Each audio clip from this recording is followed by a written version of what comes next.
ધર્મ એ વસ્તુ બહુ ગુપ્ત છે એમ જો પરમ કૃપાળુ દેવે 47ના પત્રમાં કહ્યું, 47 પત્રાંક 47 કીધું ધર્મ એ વસ્તુ બહુ ગુપ્ત છે.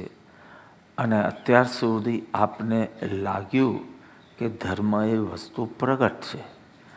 મારો છોકરો, 2 છોકરાઓ છે, એક છોકરો દરરોજ દેરાસર જાય છે, બીજો છોકરો દેરાસર નથી જતો, એક બરાબર ઉદ્ઘોષમાં પહોંચી જાય છે, બીજો નથી પહોંચ્યો. This is the way we have evaluated whether he is ધાર્મિક ઓર નોટ ધાર્મિક. આ થોડો વધારે ધાર્મિક છે કારણ કે વ્હાઈટ કપડાં પહેરીને આવ્યા છે, આ થોડા ઓછા ધાર્મિક છે કારણ કે કલર પકડીને આવ્યા છે. So this has been a criteria. How do you evaluate કે કોઈક ધાર્મિક છે કે નહીં? તો there was one boy who goes to a balloon man and he has all different colors of balloon. So balloon man સમજે ને મીતાબેન, ફુગાવાલો. હા, તો એને પૂછે છે કે will the red balloon fly? લાલ ફુગ્ગો હવામાં ઉડશે? તો પેલો balloon man કહે છે yes. Will the blue balloon fly in the air? Yes. Will the orange one fly?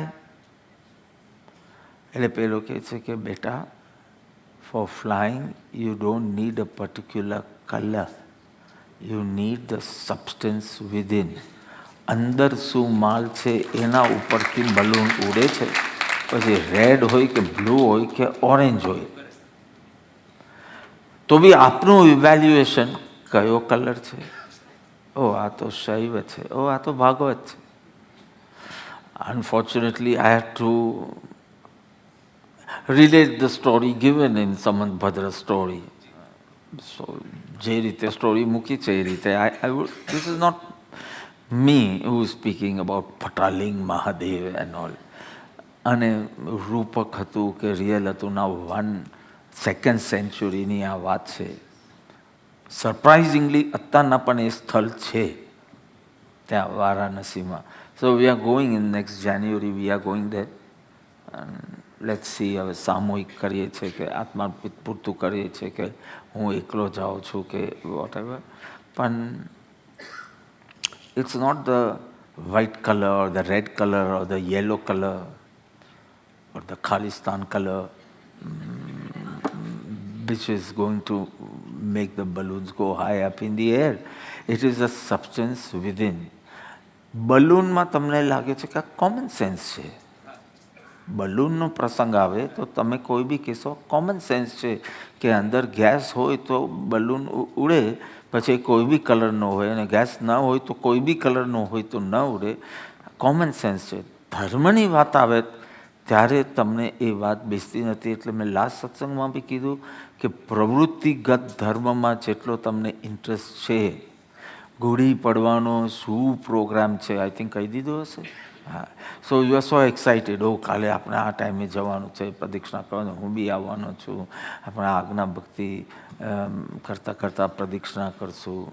15-17 પ્રદક્ષિણા કોઈ વાર થાય કે વધારે બી થાય, ગણતરીમાં કંઈ પ્રોબ્લેમ નથી. પણ એ કેટલું સરસ. પછી રાતના આમ કરશું, પછી સવારના બપોરના આમ કરશું તેમ. અને તે દિવસે તમારી વૃત્તિ કેવી હોવી જોઈએ એનું કોઈ તમને એક્સાઇટમેન્ટ કે લક્ષ્ય બી નથી. કારણ કે the inherent design of life is such કે એક્ટિવિટીઝ જેટલું તમને ઇમ્પ્રેસ કરે છે એટલું તમારી એટીટ્યૂડ ઉપર લક્ષ્ય નથી. And dharma is all about the attitude. So dharma શું છે? વર્ષોના સત્સંગ પછી બી જો તમને સમજાયું હોય ધર્મ શું છે, તો એ આજે આપણે વિચારણા કરીશું. જ્ઞાની કહે છે સૌ સાધનમાં સ્વાધ્યાય એ શ્રેષ્ઠ સાધન છે. સ્વાધ્યાયના 2 અર્થ થશે. સ્વાધ્યાયનો એકદમ કોમન અર્થ થશે contemplation on the teachings of the enlightened masters, study of the ancient wisdom of the sages, rishis, munis, acharyas, getting insights and inspirations. જે સ્વયંભૂ છે તેને જરૂર નથી, પણ જે બોધિત બુદ્ધ છે એને તો જરૂર પડશે. એટલે આપણે સૌને તો આપણે તો કંઈ તીર્થંકર દ્રવ્ય છે નહીં, એટલે આપણે તો જરૂર પડશે, ઇન્સાઇટ્સની જરૂર પડશે, ઇન્સ્પિરેશન્સની જરૂર પડશે, બોધની જરૂર પડશે. સો સ્વાધ્યાયનો એક અર્થ થશે ડીપ કોન્ટેમ્પ્લેશન. લિસનિંગ તો આવતું જ નથી અને રીડિંગ તો આવતું જ નથી. It would mean deep contemplation on the teachings. First अर्थ तो आ થશે. If you look at me, I can explain. Where there is a tree, the more you shake the tree, fruits fall. Tree is the ancient wisdom, the eternal wisdom. જ્ઞાનીની વાણી, તમે એને જેટલું એનું ચિંતન મનન કરશો, નવા નવા અર્થો ખરવા લાગશે. આપણે એની નીચે જઈને બેસી ગયા છે. So the dullness comes in life, monotonousness comes life. Why? Because નવા નવા અર્થ, નવા નવા ઇન્સાઇટ્સની પ્રાપ્તિ થતી નથી.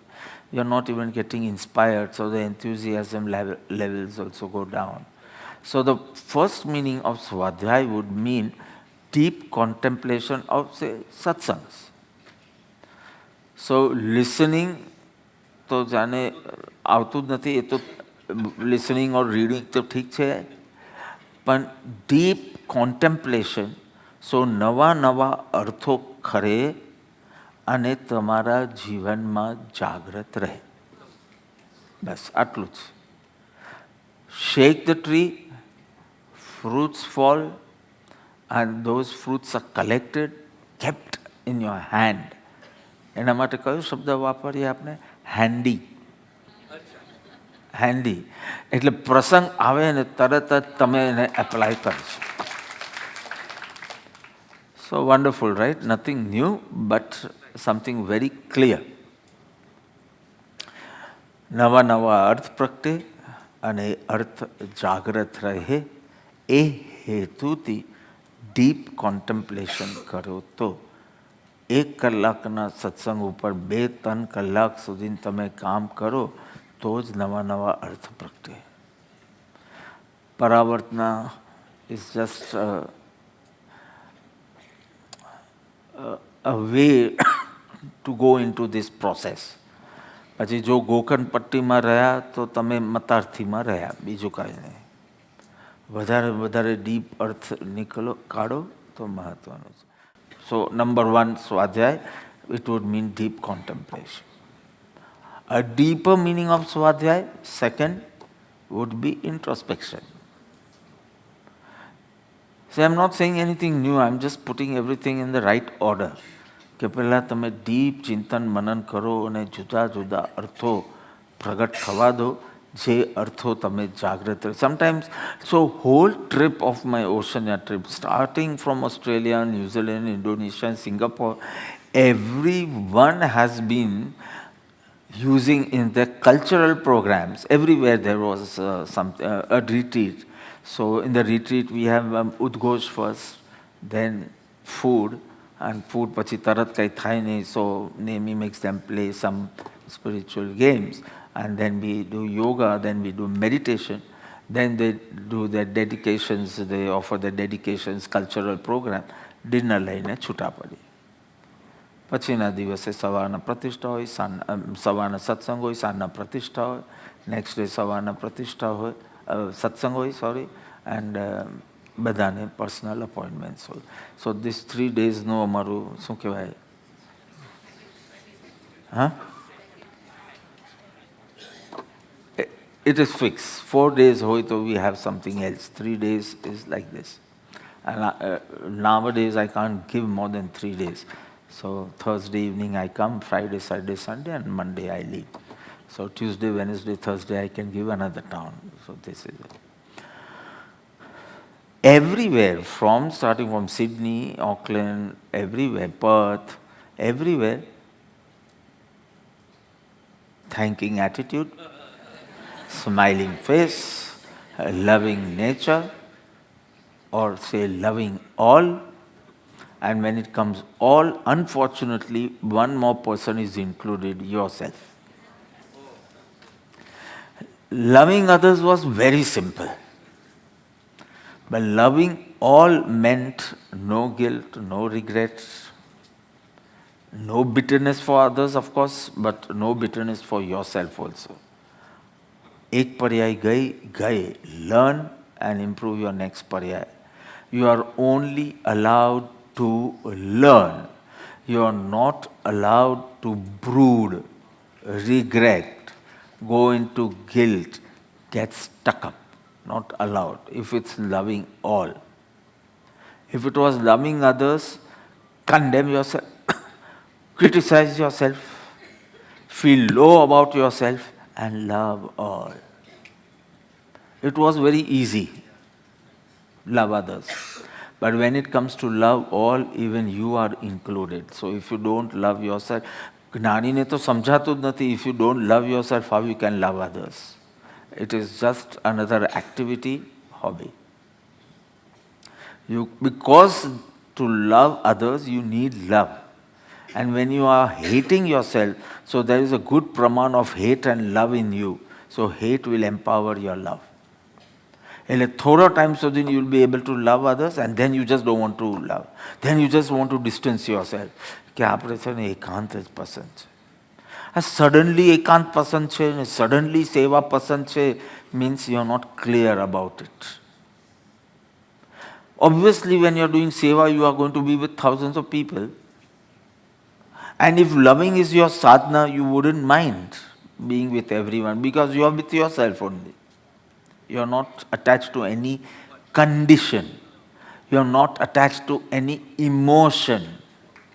You are not attached to any person.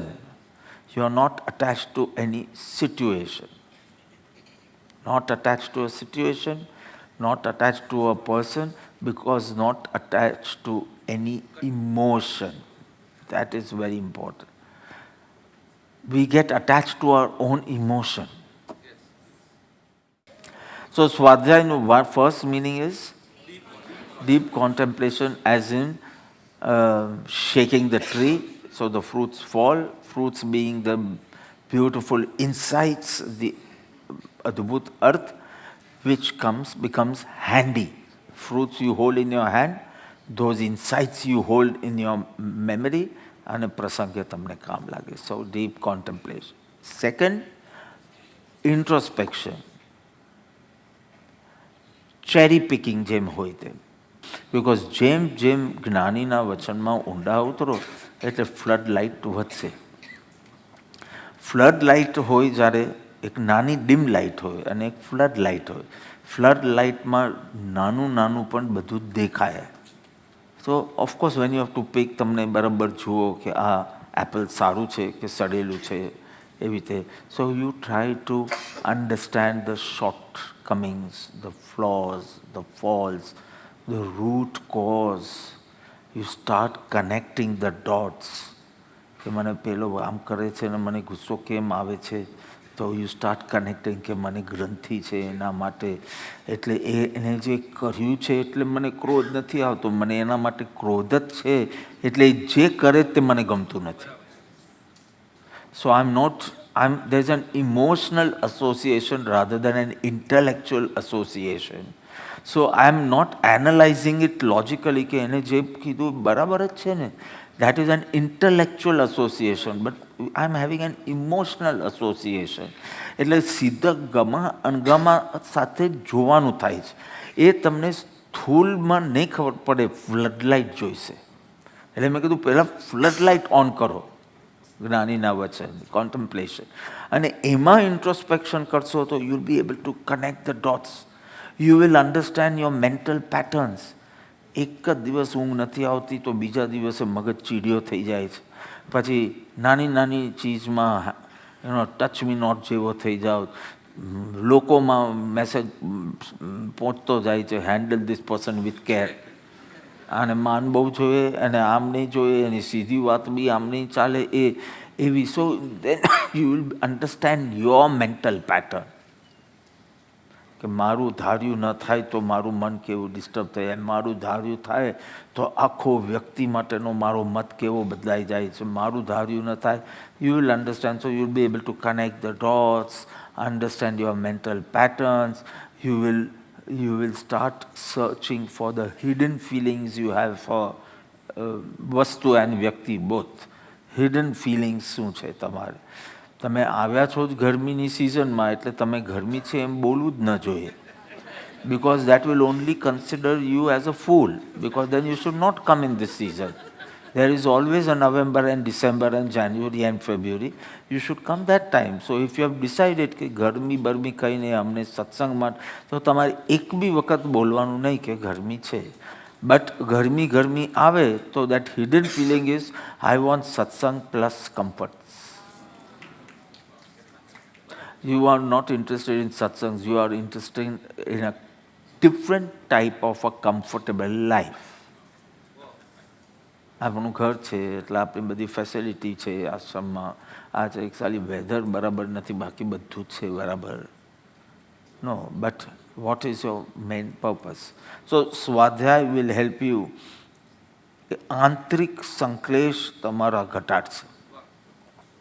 બહારના ક્લેશ તો મેં અહીંયા જોયા જ નથી, પણ આંતરિક જે સંકલ્પ વિકલ્પ ઉઠે, એમાંથી થોડું ડિસ્ટર્બન્સ ઉઠે, એમાંથી થોડી ઇલ ફિલિંગ્સ ઉઠે, એવો જે આંતરિક સંક્લેશ છે એને તો ટાઈમ લાગે ને જતા. કારણ કે જેમ જેમ નિર્ગ્રંથ થતા જાઓ તેમ તેમ ઘટે. નિર્ગ્રંથ હું બહારથી નથી કહેતો, પણ અંદરની નોટ્સ જેમ જેમ તૂટે તેમ તેમ તમારો સંક્લેશ ઘટશે. સો સ્વાધ્યાય જે આપણે કરશું એનું મુખ્ય ધ્યેય introspection, contemplation and introspection. સ્વાધ્યાયનો સામાન્ય અર્થ will be contemplation, deeper earth will be સ્વનો અધ્યાય. સ્વનો અધ્યાય. સો સ્વામી રામકૃષ્ણ પરમહંસ તો કહેતા કે તમારું સાધન દરરોજ કરજો, પછી સત્સંગ હોય, ભક્તિ હોય, જે બી હોય. કારણ કે લોટો દરરોજ સાફ કરવો પડે, ન તો કાટ લાગી જાય. તમારું ઘર દરરોજ સાફ કરવું પડે, ને તો થોડા ટાઈમમાં બધું સડવા લાગે, તમને ખબર પડે. એમ દરરોજ સાધન કરવું પડે. ગમે તેટલો સારો લોટો આવ્યો હોય, ગમે તેટલા સારા સ્થળ પર હો, ધરમપુરમાં બી હો, પણ દરરોજ તમારું ઇન્ટ્રોસ્પેક્શન જો ન હોય તો ધીમે ધીમે ધીમે તમે ખબર નહીં પડે કે તમારા કયા દોષથી તમે દુઃખી થાવ છો. Very soon you will start blaming outside. તમારા દોષ ખબર પડે તો તમારા દુઃખનું કારણ તમને ખબર પડી જાય, પણ તમારા દોષ ખબર ન પડે તો દુઃખનું કારણ બહાર બની જાય. So whether you have this good lota, means good place to stay, say Dharampur, but if introspection is not there, you will have this, because this is the inherent design of an ignorant person. કે જેવું તમે દુઃખનું કારણ ભીતર ન મળે એટલે દુઃખનું કારણ બહાર મળશે જ. So how important is સ્વાધ્યાય? I think I made it very clear. સ્વાધ્યાય કરવાથી ચિત્ત પવિત્ર રહેવા માંડે છે. પવિત્ર ચિત્ત જ પ્રસન્ન રહી શકે છે. We tried our best. પવિત્ર ન રહીએ છતાં પ્રસન્ન તો રહીએ જ. Smiling face like an air hostess. થોડો ટાઈમ રહે છે, પાછું ચાલ્યું જાય છે. થોડો ટાઈમ રહે છે, પાછું ચાલ્યું જાય છે. એટલે તો when you're coming out of the flight, you have reached your destination, you're coming out, and that lady says, have a nice day. Nothing affects you. When someone, your near or dear one says, have a nice day, what an impact it is on you. એ જ તો જ્ઞાનીની ખૂબી છે ને, because it comes with feelings. જ્ઞાની કે સુખી થાઓ, તમારું કલ્યાણ થાઓ. So it comes with so much deep maitri, not duty. ત્યાં તમને થેન્ક યુ કહેવાનું પણ એમ ના આવે, તમે તમારી ધૂનમાં હોય તો નીકળી બી જાઓ. So I make an attempt to say thank you, goodbye, something, some good gesture. But usually, એની કેસેટ બી વાગતી હોય અને તમને એમ થાય કે જલ્દી ફર્સ્ટ નીકળી જાય તો ફર્સ્ટ બહાર નીકળી જાય એવી રીતે. So you don't care. અને તમારા મનમાં એમ કે પાછી ક્યાં મળવાની છે આખી જિંદગીમાં, હવે શું સંબંધ રાખવાનો એમાં, right? But it is not about relationships. It is about your loving nature. This wishing and greeting and all comes in your love. Even I realized this quite late because મને રિલેશનશિપમાં ઇન્ટરેસ્ટ જ નહીં. એટલે આપણે થાય કે હવે જે ઋણાનુબંધથી જોડાયા છે એને સાચવો, બાકી હવે નવું નવું હાય હલો શું કરવું. I realized it is lack of love. The loving nature is important. And the smiling face comes with all good thoughts and feelings within. It cannot be made as a niyam. મારે smiling રહેવાનું, joker જેવા લાગશે. You will smile at others and people will say, what happened? Because it's such a fake smile. So people will ask you if you smile as because you should be smiling. People will ask you what happened. You get it? It should come with good thoughts and good feelings in you, which keeps the straight thing curved, straightening all the problems in life. Thanking attitude. At least I start my day with thanking attitude. પહેલા કૃપાદેવને વંદન કરું તો that whole feeling is of gratitude. And that સવારથી કાંઈ ને કાંઈક શરીરમાં કંઈક ને કાંઈક થતું હોય, દુખતું હોય, but you don't feel like telling anyone, because you are in a feeling of gratitude. Everything starts very beautifully. So that thanking, of course I said thanksgiving, but they use the word thanking attitude, which is wonderful, smiling face and loving. આને કોણ ધર્મ માનશે? કોઈ કે હવે શરૂ કરો ધર્મ. તમે કહેશો હવે ધર્મ તો શરૂ કરો, હવે એટલે કે પરાવર્તના તો શરૂ કરો. બિકોઝ તમને પ્રવૃત્તિગત કંઈ ને કંઈક જોઈએ છે, તમને વૃત્તિઓમાં રૂપાંતરનો લક્ષ નથી થયો. સો હિયર કૃપાદેવ છે કે બહુ અંતરની વસ્તુ છે, ગુપ્ત વસ્તુ છે.